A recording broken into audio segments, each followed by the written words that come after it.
Olá pessoal! Vamos conversar um pouquinho sobre honorários advocatícios contratuais e de sucumbência? Se você quer conversar um pouquinho sobre isso, fica comigo aqui.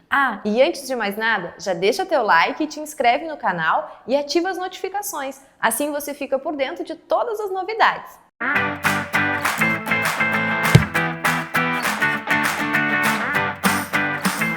Eu sou a professora Cleise Cous, também advogada, e eu quero conversar com você um pouquinho sobre os honorários advocatícios. Honorários advocatícios são aquela retribuição pelo trabalho prestado pelo advogado. Esses honorários advocatícios, eles podem ser contratuais, aquele estabelecido pelo cliente diretamente com o advogado, e também podem ser os honorários advocatícios sucumbenciais. É importante você saber que quando a pessoa resolve contratar o serviço do advogado, vai estabelecer com ele um contrato de prestação de serviços.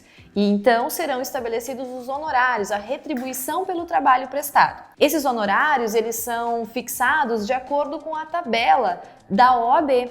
Então nós temos diferentes tipos de honorários, pode ser através de percentual, pode ser um valor fixo, a depender do tipo de relação que está se estabelecendo. Por exemplo, se se está fazendo a prestação de um serviço para uma empresa na forma de assessoria jurídica, pode-se estabelecer um valor mensal. Por outro lado, se está se contratando um advogado para o ingresso com uma ação de risco, pode-se estabelecer, por exemplo, um percentual em caso de êxito da demanda. Só que além desses honorários contratuais, que são fixados conforme tabela da OAB, nós também temos os honorários advocatícios de sucumbência. Esses honorários, eles serão devidos pela parte que for perdedora no processo para o advogado da parte vencedora. E esse tema ele foi alterado lá com a reforma trabalhista, passando a ter então artigo específico na CLT, o artigo 791-A, e lá nós vamos encontrar que ao advogado, mesmo que ele atue em causa própria, serão devidos os honorários advocatícios de sucumbência, que são entre 5% e 15%. Para você saber se vai ser de 5% a 15%, terão critérios que o juiz vai observar, como o local da prestação de serviço, a complexidade da causa, o trabalho realizado pelo advogado. Significa dizer, quanto mais simples, mais rápida a demanda for, menor serão os honorários advocatícios. Por outro lado, quanto mais complexa for a demanda, quanto mais se alongar aquele processo, mais exigir de trabalho do advogado, também será maior os honorários. Então, os honorários são entre 5% e 15%, esses sucumbenciais. Esses honorários sucumbenciais também passaram a ser exigidos mesmo daquela parte que seja beneficiária da justiça gratuita. Esse é um tema polêmico, bastante delicado.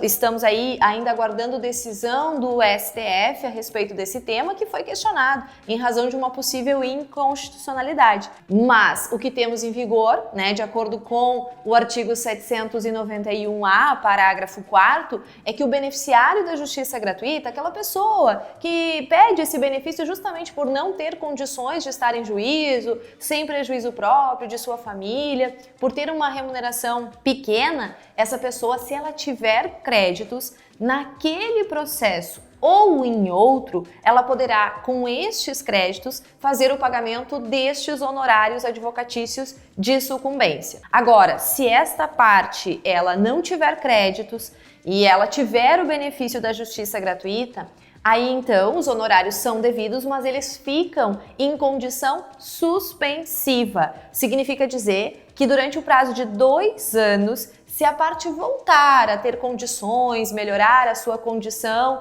financeira, poderá o advogado fazer a cobrança desses honorários que tinham sido fixados na sentença. Então ele vai poder fazer a cobrança mesmo depois que já tivesse encerrado o processo. Terá um prazo de 2 anos, que é esse período em que fica em condição suspensiva. Então você não pode esquecer, nós temos honorários advocatícios contratuais, relação entre cliente e o advogado. Esses honorários eles são estabelecidos conforme tabela da OAB. Eles podem ter um valor fixo ou um percentual do êxito da demanda. Os honorários advocatícios sucumbenciais, eles são devidos pela parte que for perdedora no processo para o advogado da parte vencedora. E eles são fixados entre 5% e 15%. Tá certo, pessoal? Qualquer dúvida, qualquer sugestão, deixe nos comentários desse vídeo.